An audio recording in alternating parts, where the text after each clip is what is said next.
Okay. So Mm-hmm. it contains 4 black and 5 blue. Okay. So the question is saying that find the probability that pens picked are both blue. Okay. So probability is defined as the chance or likelihood of something happening or not. Okay. Mm-hmm. Probability is defined as a chance or likelihood of something happening or not. So in a bag, I have uh, 4 black and 5 blue identical pens.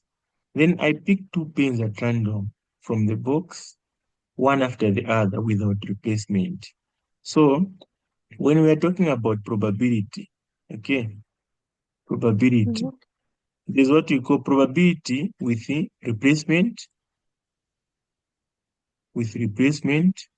and probability without replacement. There's replacement and probability without replacement. Okay. So if I say I get a sweet and eat it, you know that if you eat a sweet, you haven't replaced it back because it's probability without replacement. But if I get a marble or a pen from a bag and I put it back, I've replaced it. So probability with replacement, it doesn't affect the sample space. Okay. Then probability without replacement, it affects because it reduces uh, the number of an event. Okay. So Mm-hmm. probability, the formula for probability of an event is given by number of favorable outcomes divided by number of all possible outcomes. Okay. This is the formula to find the probability of an event. Number of favorable divided by number of possible outcomes, or we can say probability of an event is given by probability of success over the probability of success plus the probability of failure. This is another formula that you can use, but we'll go with this one on top. Okay, so now let's say we want to find the probability of getting a black pen. Okay, probability of getting a black. So since we already know that the probability of an event is given by number of favorable over number of all possible outcomes. So the probability of getting a black pen is 4 divided by the probability of or all possible outcomes is 4 plus 5. So it means that the probability of getting a black pen is given by 4 over 9. Oh, Okay, nine. 4 over 9. Then probability of getting a blue pen is given by uh, blue and black. So I don't know how we're going to use blue and black to differentiate them. So we're going to use the other one, a small letter, the other one, a capital letter, so that you don't get confused. Okay. So we're Mm-hmm. going to say the probability of getting a blue pen is given by number of favorable outcomes divided by number of all possible outcomes. So by favorable outcomes, we mean that what is the chance of getting a blue pen? So there are 5 blue pens inside, divided by number of all possible outcomes. So the probability of getting a blue pen is equal to uh, 5 over 9. Then the probability of getting a black pen is 5 over 9. But the question says that find the probability that pen picked are both blue. Okay, so we can't find the answer without drawing a tree diagram. Okay, so it means that we have to draw a tree diagram on this question. So how do you draw a tree diagram? How do you draw a tree diagram? So a tree diagram, tree diagram. Okay, we know that a tree, you already know it's a tree. A diagram, you already know what a diagram means. So now, Mm-hmm. the way it is, we follow the number of an outcome. Okay. So probability, for example, if you are given two things or two pens, sometimes you might be given three, sometimes four. So we always have a source, a point. Okay. So let Mm. this line represent the favorable outcome. So if you have one outcome, you have one line. If you have two outcomes, you have two lines. Okay. So we're going to define. Let blue be equal to capital B. Then let black be equal to uh, small letter b. Okay. So it means that I'm good. Since I know that I only have two possible outcomes, that is a black and a blue pen. Okay. I only have two possible outcomes. So my question is saying that two pens are picked at random. So this is the first outcome. Okay. This is the first pen that I've picked. So the first outcome. Then now for me to find the second pen that is picked, I proceed. Okay. Like this. So we know that the small letter B representing uh blue, then capital letter B, and small letter B. This is my tree diagram. Okay. So what is remaining is to fill the probabilities inside here. So I know here it refers to the probability of getting blue, the probability of getting blue, then black, the probability of getting uh, B, okay, the probability of getting B. So from the previous slide, we said that the probability is given by number of favorable outcomes over number of all possible outcomes. So possible outcomes, probability of getting a, a black is given by 4 over 9, and probability of getting a blue is given by 5 over 9. So we know that this part representing my black. It means that it's 4 over 9. Then the down part is blue. It's 5 over 9. Okay. This is the probably the first outcome. Okay. So two pens are picked at random, one after the other. Okay. So now we are dealing with probability without replacement. Okay. So this line represents, okay, I am removing from a blue pen, a black pen, sorry. Then this line represents that I'm removing from a black a black pen. Yeah? Okay. No, blue and black, sorry. Yeah.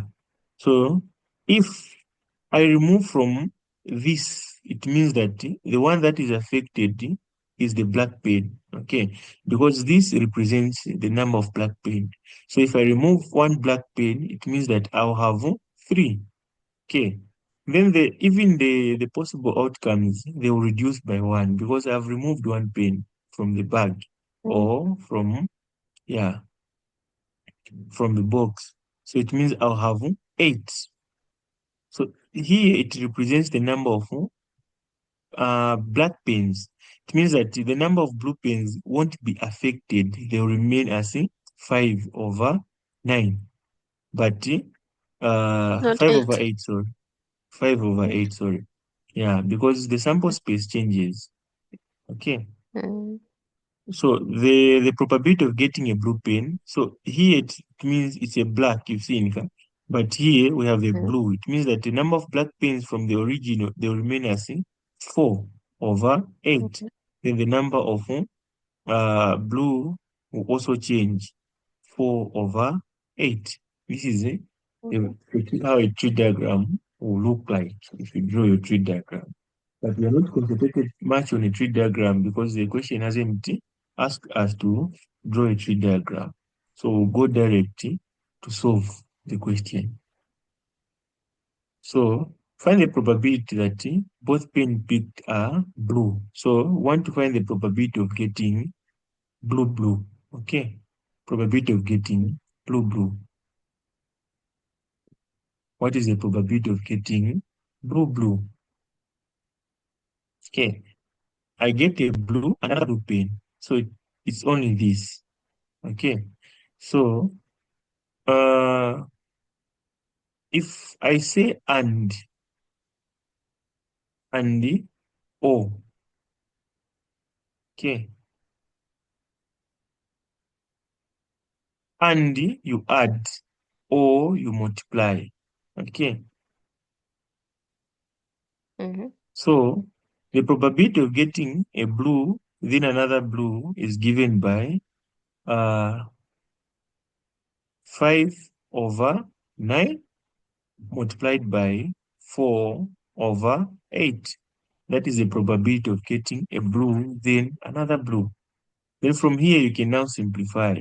1, here it goes 2 times. Then 5 times 1 is 5. 9 times 2 is 18. So the probability of getting both blue pens is 5/9, 5/18. Okay, we're just getting our answers from our tree diagram here. This is my diagram. So now, hope it's clear. Mm-hmm. Okay, so let's remove this. Let's go on question 2. Find the probability of getting that both pens picked are of the same color. Of the same color, it means that you have picked BB, probability of BB, okay, and the probability of BB, blue. Sorry, I said and you multiply there. So I made a mistake. And Mm. you add, Said and yeah, you add. and you add. Then O is the one you multiply. So Mm. it That's means what you you told pick the me. probability of. Oh, it's what I said. Thank you. So Mm-hmm. BB and the BB. So you add them. Okay. Same principle. I get a black, then a black. So it is Mm-hmm. 4/9 times 3/8 equals plus Wait, where has it become 5. 3/8? 3/8, I've gotten a black pen, isn't it? And another Mm-hmm. black pen, which is 3/8, is probability without replacement. I haven't replaced the pen that I've picked. So it reduces from 4 to 3. Oh, okay. Mm-hmm.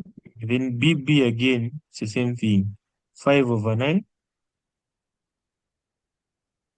times 4/8 equals.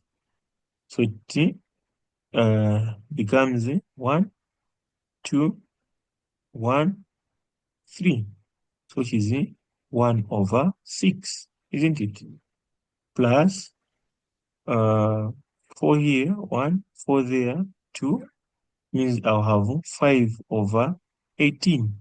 So I know that 18, the both numbers can go into 18 because 6 goes how many times into 18? It goes 3 times. Okay, so 3 plus 5. So 3 plus 5 is what? 8, isn't it? Over Mm-hmm. 18. So we can simplify this number to, when you divide both by 2, becomes 4/9. So 2 lines are sufficient for a correct answer. Let's see, you're writing a wrong answer with 10 lines. Mm-hmm. Okay, so we are done with this question, isn't it? Unless you have a question. No You have a answer question. this. Mm-mm. Okay, let's try this question.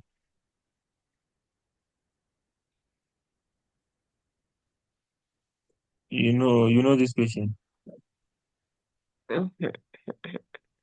Yep. So you remember yesterday we did B, isn't it? Mhm. Yesterday we were doing B. Yes. With Yeah. geometry. Yes. So question 8, A. Today we're going to do question 8A. So Mhm. this is what we call a fractal. Okay. There's a first term of a cone and a first term of a pyramid. But this one is a first term of a cone. Why is it called the first term of a cone? A cone looks like this. Okay.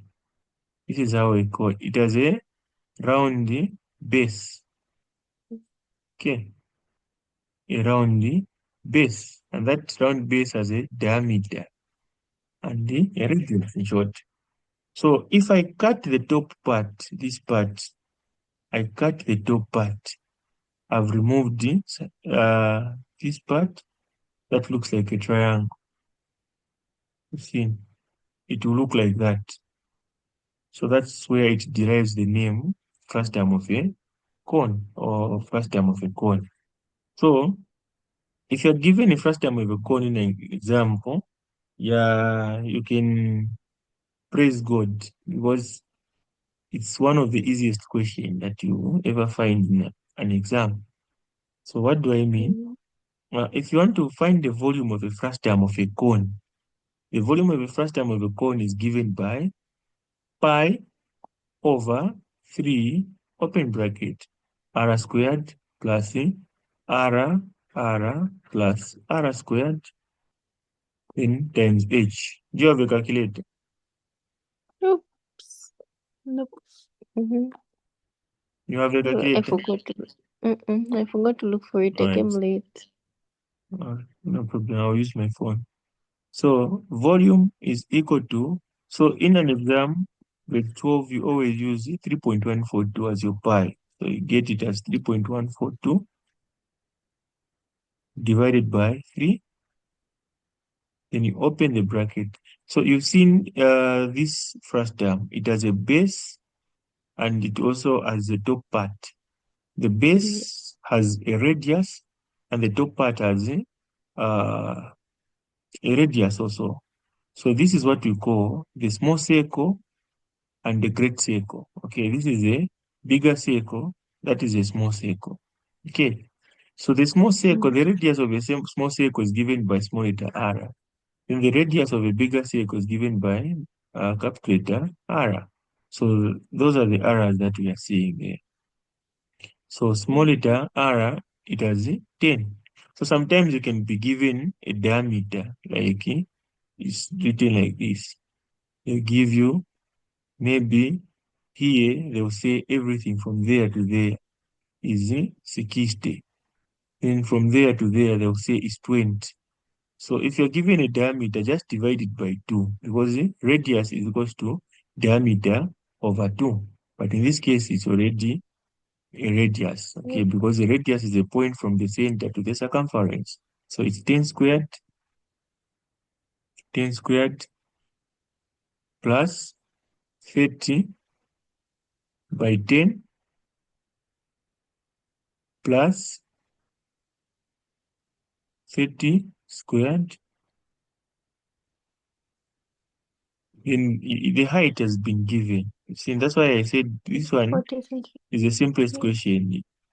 What you need to carry is just the formula. And the formula shouldn't be carried, uh, shouldn't be written on a book or what. You can just use your head and go with it in your exam. Because if you write it on a paper, yeah, they're going to penalize you. So, just a minute, I punch these numbers on my calculator. 3.142 divided by 3, isn't it? Then times, open bracket, r squared, which is 10 squared plus 30 by 10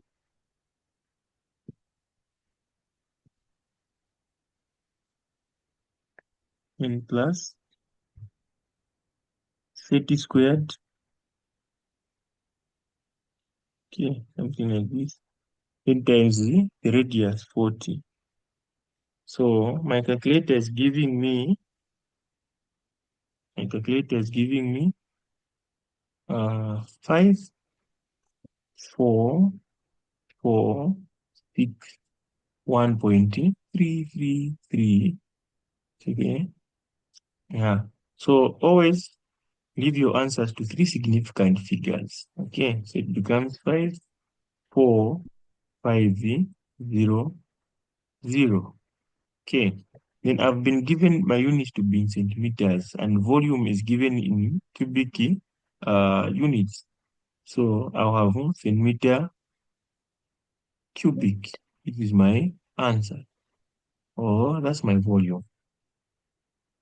Any question? Looks clear. Just need to master the formulas. Yeah. So let me say this is method 1. Okay, me, I love using all the methods. This is method 1. Method 1. But this one is the simplest. Please go with this one in the exam. But in case you Okay. forget this formula, okay, we can use method 2.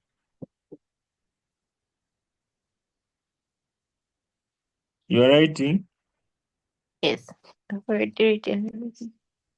Okay. Let me use method 2.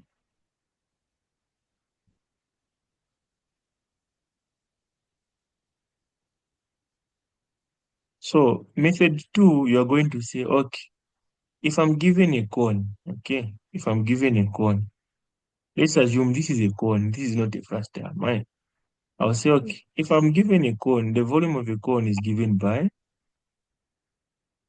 uh 1/3 pi r squared h. This is the formula.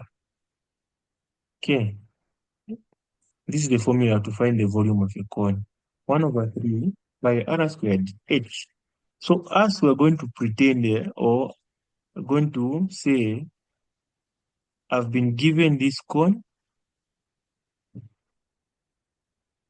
I've been given this cone that has a diameter base of 30 centimeters. 30 centimeters, that is my diameter. Okay. Then I'll say it has again another section inside.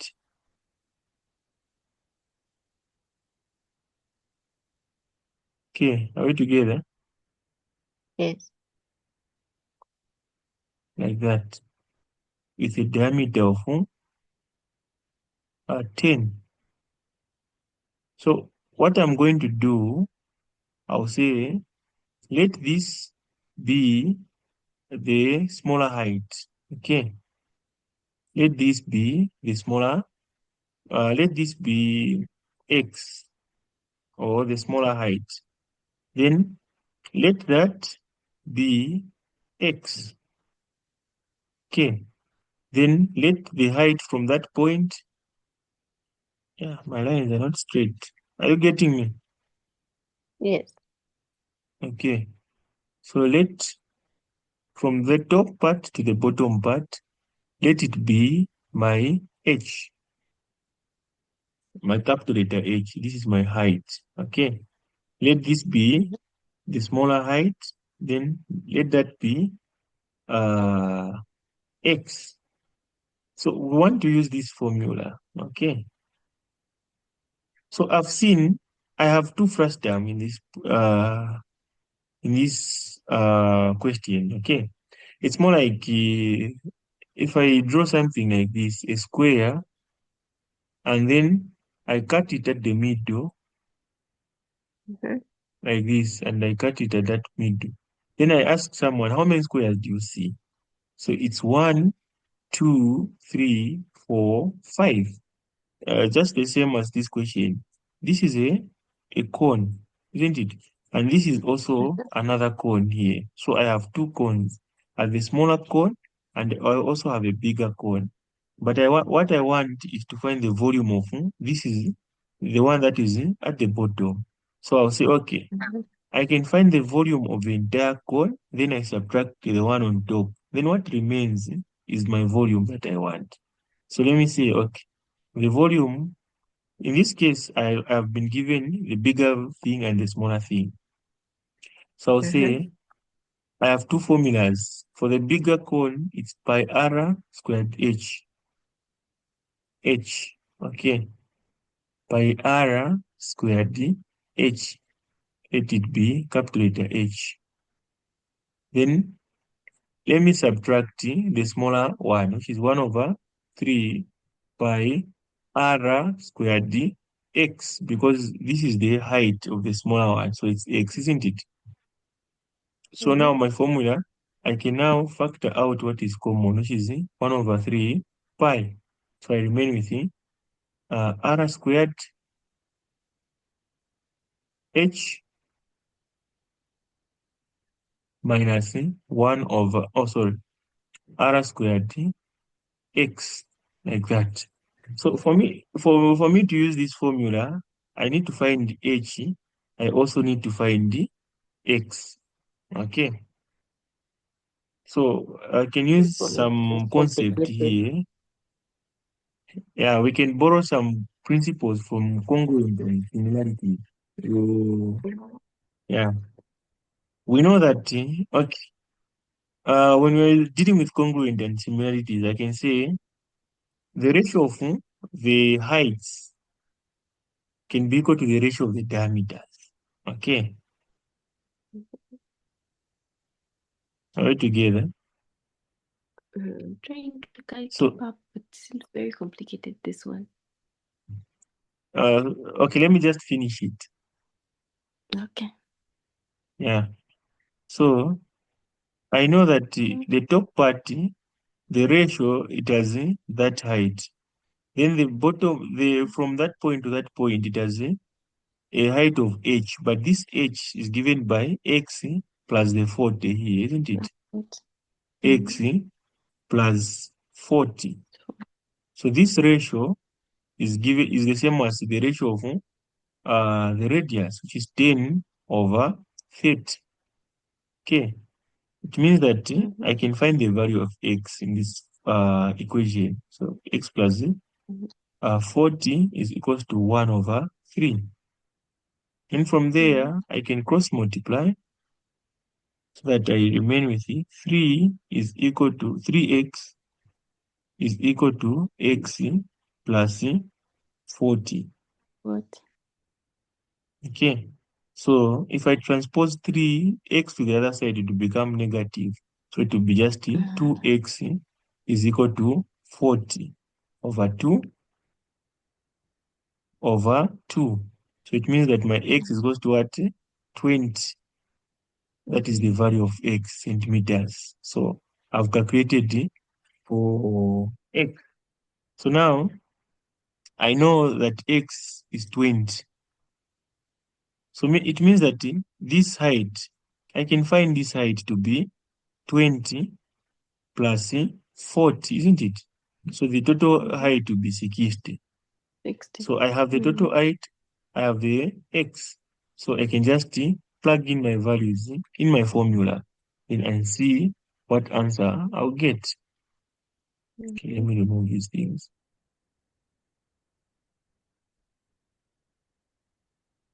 Okay.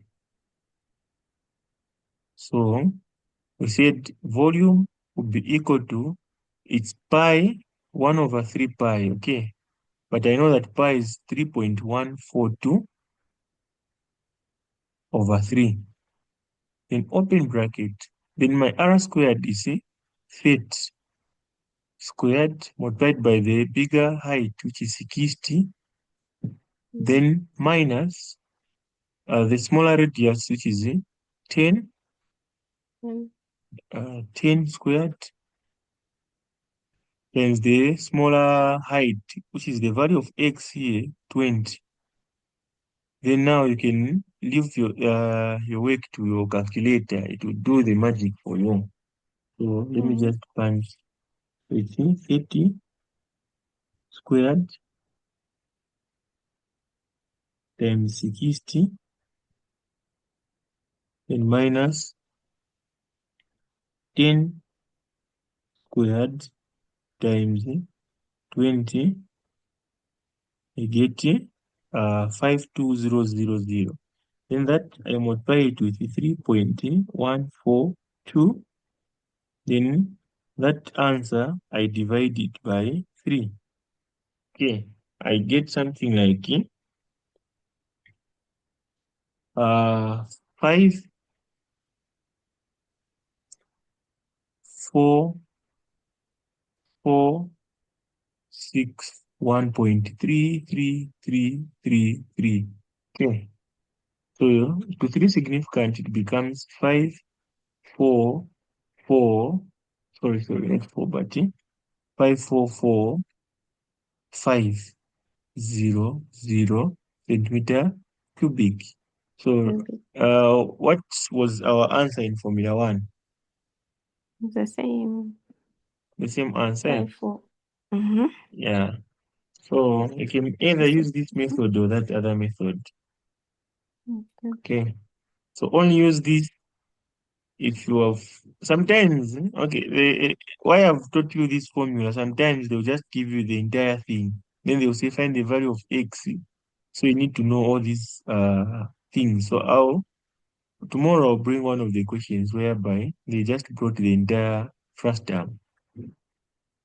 Okay, go to the next Mm-hmm. question. Okay, my favorite question. F geometry. Ah, geometry is better than second theorem. Me, I love second theory. Mm-mm. Okay, so F geometry. F geometry.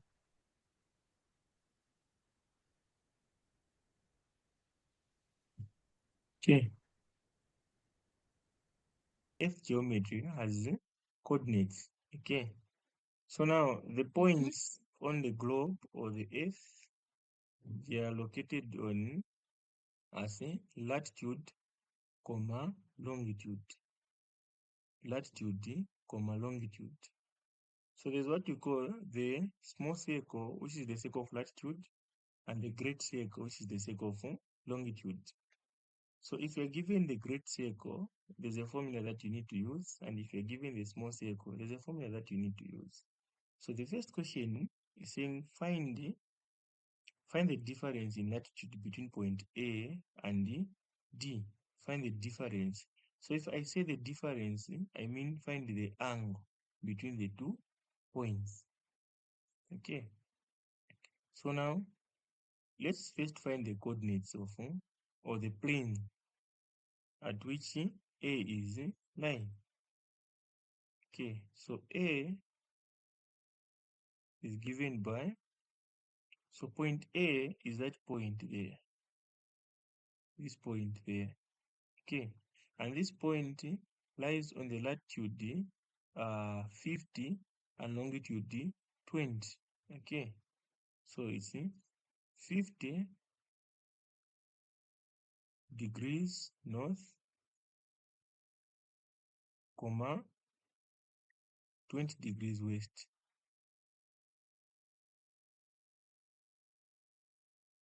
Okay, open bracket. Then D lies on the latitude 50 degrees south, comma 40 degrees east. Okay, something like this. So remember I told you that concept of saying lalo, lalo, and here write lalo. Okay, lalo. So what is common is what we solve for. What is common is what we solve for. Okay, so this one lies in question D. D, it lies on latitude 20 degrees east, west, sorry. So the longitude is common. Okay, so we are solving for the latitude. So theta is given by x x degrees plus or minus y degrees. That is the formula. So my theta becomes 50. So the plus or minus means that if you see that it is lying on the same points, for example, on the same side, you have north, north, you have to subtract. If you have south, north, you add. Okay, if they are different, in short, you add. If they are the same, you subtract. So plus 50. Okay, 50 plus 50, that is 100. So that is the answer or the difference in longitude. Okay, you have your 2 mark there. Any problem? Then B, so me, I'll do A. Then your homework is B, isn't it? Or which one should I do?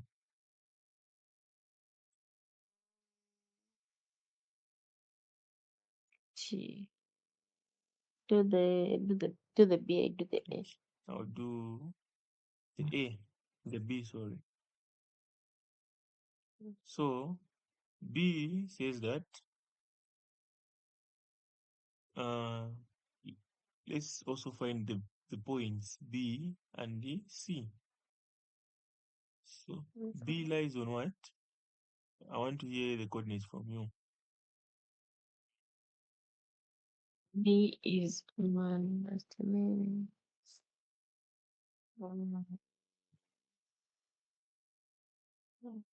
50, latitude 50 degrees north. Okay, latitude 50 degrees north, comma. And longitude 40 degrees east. Okay, thank you so much. Then the C lies on what? Latitude 50 degrees south, comma, longitude 40 degrees east. Okay, so these are common. The longitude are the same. You've seen. So we are solving for the great circle. So if you are given something like this, you first find the theta. So the theta is 50. I lost you for a minute there. All right. Oh no, I was writing the coordinates for C. Yeah. Oh, okay. Then after there, so if we can see that the 40 is in short, it's a longitude. So if it's a longitude, we are solving for the great circle. Okay. So 50 plus 50, you have 100. So theta is equals to 100. So the formula distance for the great circle is given by theta over 360 times 2 pi r. Okay. So you've given me a simple question in short. So distance is equal to theta over 360 times 2 times 3.142 times the radius. So where do I get the radius? It's already given in the question 6370. Then from here, your calculator can do a great job. Your calculator can do a great job. I forgot. So here I was supposed to write 100 because we said theta is 100, isn't it? Theta is 100. So this and that to simplify. So let me just use my calculator and try to see what I'll get. So we have 100 divided by 360. 100 divided by 360. We get 0.22222277777. Okay. And then that number you can multiply it with 2 Then that number you multiply it with 3.142. Then that number you multiply it with 6370. Okay, Mm. you get Mm. you get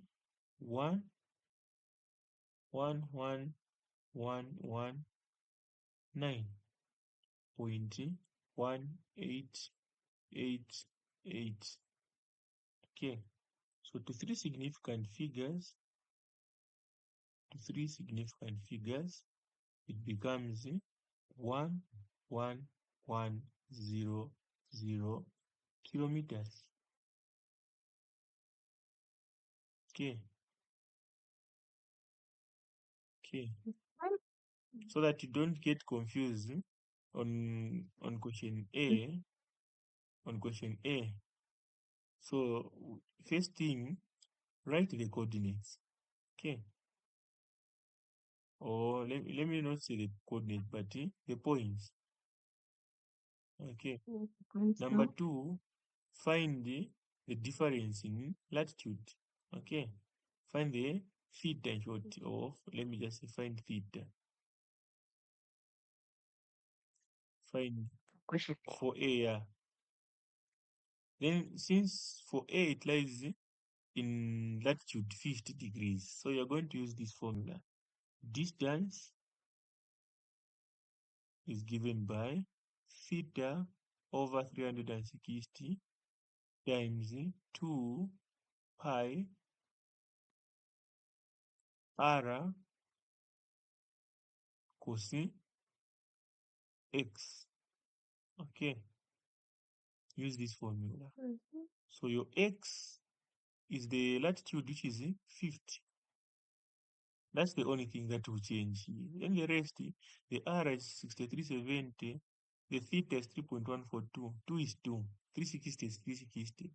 Then theta in this case, since we have given point A and B, so we are going to say it's 8.